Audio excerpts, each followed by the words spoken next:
blood. Well, that's what they were talking about on that one video about balance, about how it's good training for different sports. Yeah. As a runner, this would be, you know, you're having to do something without your hands.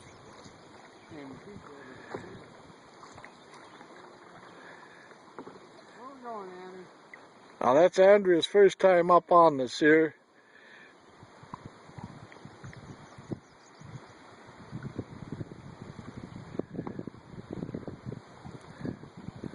There comes Shelley chasing him with a kayak.